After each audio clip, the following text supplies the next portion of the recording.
जय हिंद दोस्तों, blender animation की नई क्लास में आपका एक बार फिर से स्वागत है। मैं हूं नीलेश और अब हम लोग एनिमेशन वाला मॉड्यूल शुरू कर रहे हैं। बाकी सारी चीज़ें हमने सीख रखी हैं। अब हम लोग एनिमेशन के बारे में सीखेंगे कि किस प्रकार से ब्लेंडर के अंदर एनिमेशन किया जाता है। सबसे पहले मैं आपको एक जानकारी दे दूं कि हमने 3D एनिमेशन के लिए व्हाट्सएप ग्रुप बनाया हुआ है जिसमें आप अपना कोई भी डाउट शेयर कर सकते हैं। तो अगर आप भी उस व्हाट्सएप ग्रुप पे जुड़ना चाह रहे हैं तो वीडियो के डिस्क्रिप्शन में आपको एक नंबर मिल जाएगा, उस पर आप मुझे मैसेज डाल दीजिए, मैं आपको 3D एनिमेशन वाले ग्रुप में ऐड कर दूंगा।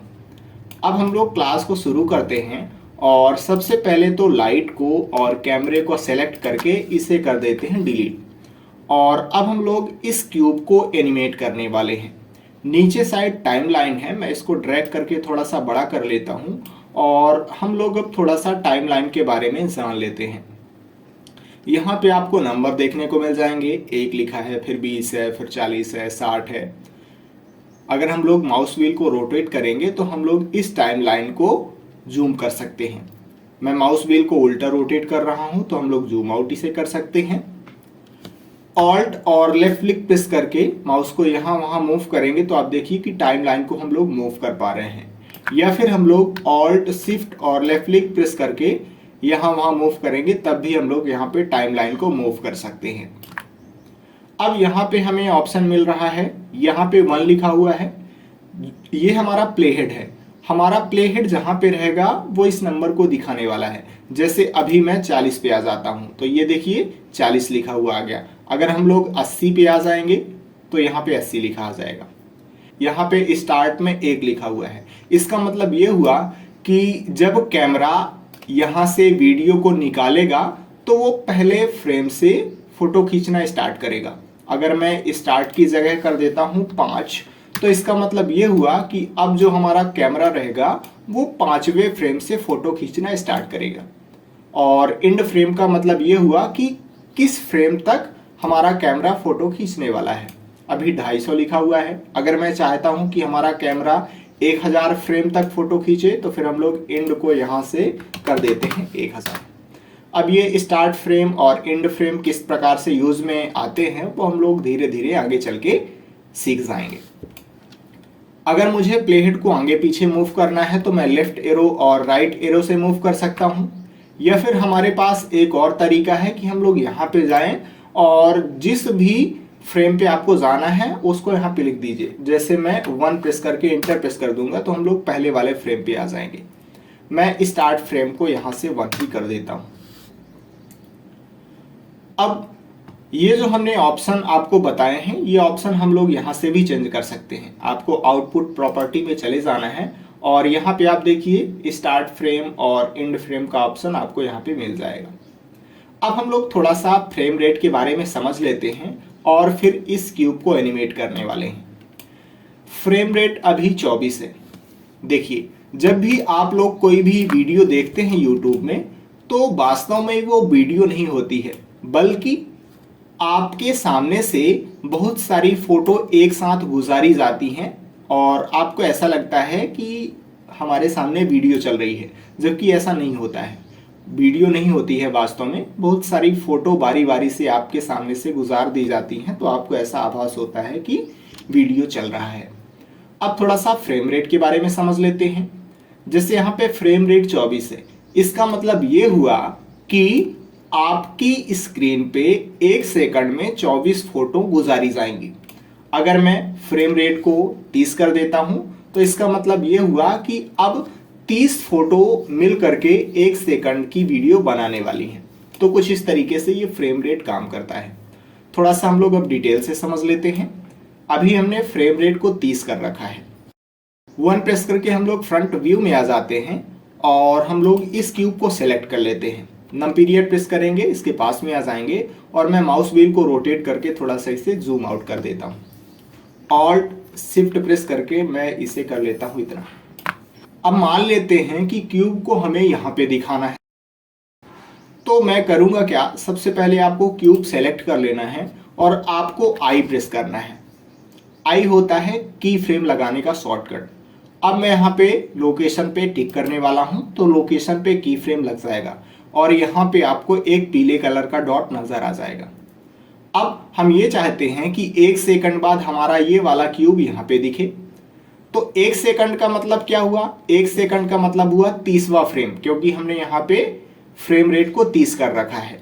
तो हम लोग को 30वें फ्रेम पे चले जाना है। हमने आपको तरीका बताया है, या तो आप यहाँ से जा सकते हैं या फिर आप यहाँ पे डायरेक्ट लिख दीजिए 30 और इंटर प्रेस कर दीजिए, तो आपका प्ले हेड 30वें फ्रेम पे आ जाएगा।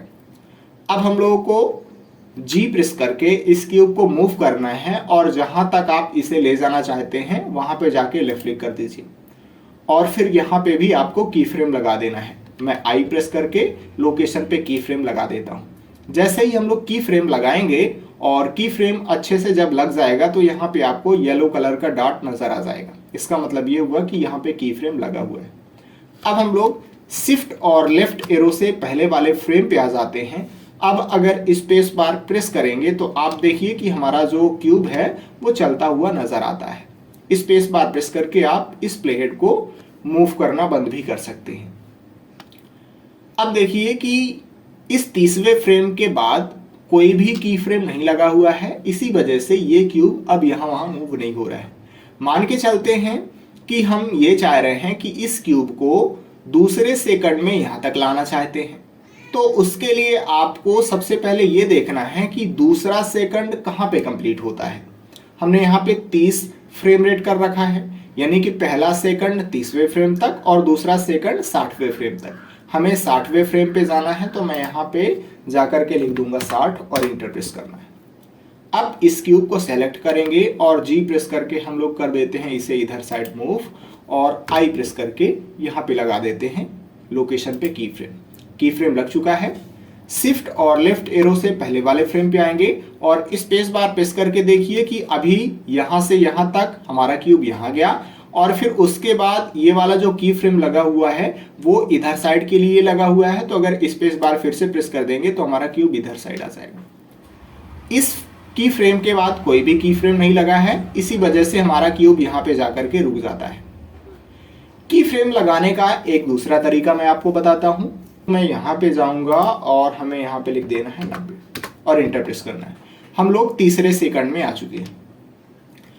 अब मैं दूसरा तरीका आपको बता रहा हूँ की फ्रेम लगाने का। हमें ऑब्जेक्ट प्रॉपर्टी पे जाना है और हम लोग लोकेशन पे की फ्रेम लगाना चाहते हैं, तो यहाँ पे जाना है आपको इस लोकेशन वाले ऑप्शन में और इसके ऊपर माउस रख के आप आई प्रेस कर दीजिए। जैसे ही आप आई प्रेस करेंगे तो यहाँ पे जो की फ्रेम है वो लग जाएगा। लेकिन अभी आप देखिए कि जब हम लोग 90 फ्रेम पे हैं और हमने इसी लोकेशन पे की फ्रेम लगा दिया, तो ये वाला क्यूब 60वें फ्रेम पे यहीं पे रहेगा और 90 फ्रेम पे भी यहीं पे रहेगा, यानी 60वें से 90 फ्रेम तक ये हमारा क्यूब यहीं पे रहने वाला है। उसके बाद अगर हम लोग 120वें फ्रेम पे चले जाएंगे, 120वें फ्रेम मतलब चौथा सेकंड, और मैं जी प्रेस करके इसे कर देता हूं इधर साइड मूव और यहाँ पे जाएंगे और आई प्रेस कर देंगे तो यहाँ पे अपने आप लोकेशन पे की फ्रेम लग जाएगा। अब शिफ्ट और लेफ्ट एरो से पहले वाले फ्रेम पे आइए, स्पेस बार प्रेस कीजिए तो ये देखिए यहाँ से यहाँ तक में आपका क्यूब इधर साइड गया, फिर उसके बाद इधर साइड आएगा। अब यहाँ से यहाँ तक पोजीशन नहीं बदली है, इसी वजह से एक येलो कलर की लाइन नजर आ रही है। अब देखिए 60 से 90 फ्रेम तक ये कहीं भी नहीं जाएगा, ये कहीं भी नहीं गया। उसके बाद अब ये चलना प्रारंभ कर देगा क्योंकि 120वें फ्रेम पे यहाँ पे लगा हुआ है लोकेशन पे की फ्रेम। अगर मान के चलिए आप इसे रोटेट भी करना चाहते हैं तो आप उसके लिए रोटेशन पे भी की फ्रेम लगा सकते हैं। चलिए मैं ये चाहता हूं कि हमारा ये जो क्यूब है वो शुरू में इसी तरीके से रहे, तो सबसे पहले तो मैं आई प्रेस कर लेता हूं और इस बार हमें रोटेशन पे की फ्रेम लगा देना है। मैं रोटेशन पे क्लिक कर दूंगा तो रोटेशन पे की फ्रेम लग जाएगा। अब हम लोग आगे आ जाते हैं, मैं 150वें फ्रेम पे आ जाता हूं और जी प्रेस करके हम लोग इधर साइड मूव कर देते हैं और हमें इसे रोटेट भी करना है तो आर प्रेस करके मैं रोटेट भी कर सकता हूं। हमने इसे इतना कर लिया। अब की फ्रेम लगाना है तो आई प्रेस करके हम लोग चाहें तो एक साथ लोकेशन और रोटेशन पे की फ्रेम लगा सकते हैं, या फिर दूसरा तरीका हमने आपको बताया है कि यहाँ पे जाइए और आई प्रेस कर दीजिए तो ये देखिए जब येलो कलर आ जाता है ना, तो येलो कलर का मतलब ये हुआ कि इसके लिए की फ्रेम लग चुका है और यहाँ पे भी आपको येलो कलर का डॉट देखने को मिल जाएगा। अभी देखिए हमने रोटेशन पे की फ्रेम नहीं लगाया हुआ है, इसीलिए इसका कलर ऑरेंज टाइप का है। मुझे अगर रोटेशन पे भी की फ्रेम लगाना है तो हम लोग आई प्रेस कर देंगे तो रोटेशन पे भी की फ्रेम लग जाएगा। अब देखिए कि शुरू में, अगर मैं शुरू में चला जाता हूं और स्पेस बार जो हम लोग प्रेस करेंगे तो यहाँ पे हमारा क्यूब रोटेट नहीं करेगा। क्यों? क्योंकि हमने शुरू में सिर्फ और सिर्फ लोकेशन के लिए की फ्रेम लगाया हुआ है। लेकिन अब यहाँ से यहाँ तक ये रोटेट भी करने वाला है, क्योंकि हमने यहाँ पे रोटेशन का भी की फ्रेम लगाया हुआ है। आप देख सकते हैं कि हमारा क्यूब रोटेट भी कर रहा है। अगर आपको सिर्फ और सिर्फ रोटेट करना है तो आप रोटेट भी कर सकते हैं। जैसे मान लीजिए मैं इसे अभी रोटेट कर देता हूँ, ये हमने कर दिया इसे रोटेट इतना, और फिर यहाँ पे जाएंगे और आई प्रेस कर देंगे तो रोटेशन पे की फ्रेम लग जाएगा। अब हम लोग यहाँ पे आ जाते हैं और स्पेस बार प्रेस करेंगे तो आप देखिए कि हमारा जो क्यूब है वो रोटेट हो रहा था। हम लोग चाहें तो किसी भी की फ्रेम को मूव भी कर सकते हैं। अभी देखिए कि हमने इस क्यूब को डिसेलेक्ट कर दिया है तो ये जो की फ्रेम थे वो गायब हो गए हैं। की फ्रेम हमें तभी दिखेंगे जब हम उस ऑब्जेक्ट को सेलेक्ट करेंगे जिसके बारे में हम जानना चाह रहे हैं। अभी हमने कोई भी ऑब्जेक्ट सेलेक्ट नहीं कर रखा, इसीलिए किसी भी ऑब्जेक्ट का की फ्रेम हमें देखने को नहीं मिल रहा है। अगर हम लोग क्यूब को सेलेक्ट कर लेंगे तो हमें यहाँ पे क्यूब के की फ्रेम देखने को मिलेंगे। अगर हमारे पास यहाँ पे कोई दूसरा ऑब्जेक्ट होता और हम उसे सेलेक्ट कर लेते तो फिर उस ऑब्जेक्ट के लिए जो भी हमने की फ्रेम लगाए हुए थे वो सभी यहाँ पे अपने को नजर आते। तो अभी हमने इतना सीखा। अब हम लोग थोड़ा सा ऑटो की फ्रेम के बारे में भी समझ लेते हैं। सबसे पहले तो मैं यहाँ पे सभी की फ्रेम को डिलीट करने वाला हूँ, तो उसके लिए आप सबसे पहले ए प्रेस कीजिए तो सभी जो की फ्रेम है वो सेलेक्ट हो जाएंगे। ऑल्ट ए प्रेस करेंगे तो सभी की फ्रेम डिसेलेक्ट हो जाएंगे। आपको ये ध्यान रखना है कि आप जिस विंडो के साथ काम करना चाह रहे हैं अपना माउस भी उसी में रखना है। जैसे अभी मैं इस विंडो में काम करना चाह रहा हूं तो आपको जो अपना माउस है उसे इसमें रखना है और फिर शॉर्टकट दबाना है। मैं ए प्रेस करूंगा तो सभी की फ्रेम सेलेक्ट हो जाएंगे। अगर मान लीजिए कि मुझे कोई खास की फ्रेम डिलीट करना है तो हम लोग उस की फ्रेम को सेलेक्ट कर सकते हैं, और डिलीट करने के दो तरीके हैं, या तो मैं डायरेक्ट डिलीट बटन प्रेस करूं या फिर अभी मैं कंट्रोल जेड प्रेस करके अंडू कर लेता हूं, और दूसरा तरीका यह है कि हम लोग एक्स प्रेस करें और फिर डिलीट की फ्रेम पे क्लिक कर दें तो ये डिलीट हो जाएगा। बी से बॉक्स सिलेक्शन को एक्टिवेट करके हम लोग ज्यादातर की फ्रेम को डिलीट कर सकते हैं। जैसे मान लीजिए हमने अभी इन सभी की फ्रेम को सेलेक्ट कर लिया है और एक्स प्रेस करके मैं इसे कर देता हूं डिलीट। ए प्रेस करेंगे सभी की फ्रेम सेलेक्ट हो जाएंगे और मैं एक्स प्रेस करके इन्हें कर देता हूं डिलीट। शिफ्ट और लेफ्ट एरो प्रेस करके हम लोग पहले वाले फ्रेम पे आ जाते हैं और मैं ऑटो की फ्रेम के बारे में आपको सिखाता हूँ। ये जो ऑप्शन है ये है ऑटो की फ्रेम का, मैं इसे लेफ्ट क्लिक करके एक्टिवेट कर देता हूँ। अब हम लोग जी प्रेस करेंगे और इसे रख देते हैं यहाँ पे। जैसे ही मैं यहाँ पे लेफ्ट क्लिक करके इस क्यूब को रखूंगा तो आप देखिए कि की फ्रेम लग चुका है। और जब हम लोग ऑटो की फ्रेम का यूज करते हैं तो लोकेशन, रोटेशन और स्केल तीनों पे की फ्रेम लग जाता है। अब हमें आगे आ जाना है। मैं जैसे 30वें फ्रेम पे आ जाता हूं और मैं इस क्यूब को जी प्रेस करके मूव कर रहा हूं। हमने यहाँ पे इसे रख दिया। आर प्रेस करके मैं रोटेट भी कर लेता हूं और यस प्रेस करके मैं स्केल भी कर लेता हूं। तो आप देखिए कि लोकेशन, रोटेशन और स्केल तीनों पे की फ्रेम यहाँ पे लग चुका है। आगे हमें चले जाना है। जी प्रेस करके मैं यहाँ पे मूव कर देता हूँ, आर प्रेस करके हमने रोटेट कर दिया और यस प्रेस करके इसे स्केल भी कर दिया। यहाँ पे भी की फ्रेम लग गया। शिफ्ट और लेफ्ट एरो प्रेस करके पहले वाले फ्रेम पे आ जाते हैं और स्पेस बार प्रेस करके देखिए कि इस तरीके से हमारा एनिमेशन हो रहा है। अगर हम लोग लेफ्ट एरो और राइट एरो प्रेस करते हैं तो आप देखिए कि मैं इस प्लेहेड को आगे और पीछे फ्रेम पर मूव कर पा रहा हूँ। लेकिन अगर हम लोग अप एरो और डाउन एरो प्रेस करते हैं तो आप देखिए कि हम लोग की फ्रेम में आगे पीछे मूव हो रहे हैं। जैसे अगर मैं डाउन एरो प्रेस करता हूं तो आप देखिए कि इसके पहले जो की फ्रेम हमने लगाया रहा होगा उसमें हम लोग पहुंच जाएंगे, और एक बार फिर से डाउन एरो प्रेस करेंगे तो इसके पहले जो हमने की फ्रेम लगाया रहा होगा उसमें पहुंच जाएंगे। अप एरो प्रेस करेंगे तो आगे वाले की फ्रेम पे जाने लगेंगे। अब देखिए कि जब मैं अप एरो प्रेस कर रहा हूं तो यहाँ पे आपको एक नोट देखने को मिल जाएगा कि no more key frames to jump to in this direction, मतलब कि आगे कोई भी की फ्रेम नहीं है कि ये प्लेहेड आगे जा सके। ठीक है, इस तरीके से हम लोग इसका यूज करते हैं। अगर हम लोग स्पेस बार प्रेस कर देंगे और इस क्यूब को सेलेक्ट करके जी प्रेस करके यहाँ वहाँ मूव करते हैं तो आप देखिए कि यहाँ पे ऑटो की फ्रेम चालू होने की वजह से अपने आप की फ्रेम लग रही हैं। क्यों? क्योंकि जिस टाइम पे ये प्लेहेड यहाँ पे रहा होगा और उसी टाइम पे हमने इस क्यूब को जहाँ पे रखा होगा उस टाइम पे की फ्रेम लग चुके हैं। अगर हम लोग शिफ्ट और लेफ्ट एरो प्रेस करके पहले वाले फ्रेम पे आ जाते हैं और स्पेस बार प्रेस करके देखते हैं तो आप देखिए कि एनिमेशन यहाँ पे हो रहा है। अब यहाँ पे हमने मूव करना स्टार्ट कर दिया था, तो जिस तरीके से हमने इस क्यूब को मूव करा होगा उसी डायरेक्शन में ये भी मूव हो रहा है। तो इस तरीके से हम लोग किसी भी ऑब्जेक्ट को एनिमेट कर सकते हैं। थोड़ा सा और समझते हैं। ए प्रेस करेंगे तो सभी जो की फ्रेम है वो सेलेक्ट हो जाएंगे और मैं यहाँ से इन्हें कर देता हूँ डिलीट। शिफ्ट और लेफ्ट एरो प्रेस करेंगे, पहले वाले फ्रेम पे आ जाते हैं और मैं यहाँ पे इस क्यूब को सेलेक्ट करके इसे कर देता हूँ डिलीट। शिफ्ट ए प्रेस करेंगे और मैं ऐड कर लेता हूँ एक मंकी। हमने मंकी ऐड कर लिया। कंट्रोल 2 प्रेस करेंगे तो 2 लेवल का सब डिवीजन मॉडिफायर लग जाएगा। राइट क्लिक करके सेट ऑटो स्मूथ कर लेते हैं। 1 प्रेस करके फ्रंट व्यू में आ जाते हैं। मैं ये चाहता हूँ कि हमारा जो मंकी है वो यहाँ पे रहे शुरू में, तो हम लोग इसे यहाँ पे रखेंगे और आई प्रेस करके मैं लोकेशन एंड रोटेशन पे की फ्रेम लगा देता हूँ, क्योंकि आगे चल के हम लोग इस मंकी को रोटेट भी करेंगे और लोकेशन भी बदलने वाले हैं। आगे आ जाते हैं हम लोग 40वें फ्रेम पे। अब जी प्रेस करके मैं इसे कर देता हूँ यहाँ पे मूव और आर प्रेस करके मैं इसे कर देता हूँ यहाँ पे रोटेट। ये हमने कर दिया इसे इतना। अभी आप देखिए कि हमने यहाँ पे ऑटो की फ्रेम चालू कर रखा है। इसी वजह से जब हम लोगों ने यहाँ पे इस मंकी को मूव करा और रोटेट कर दिया तो अपने आप की फ्रेम लग चुके हैं।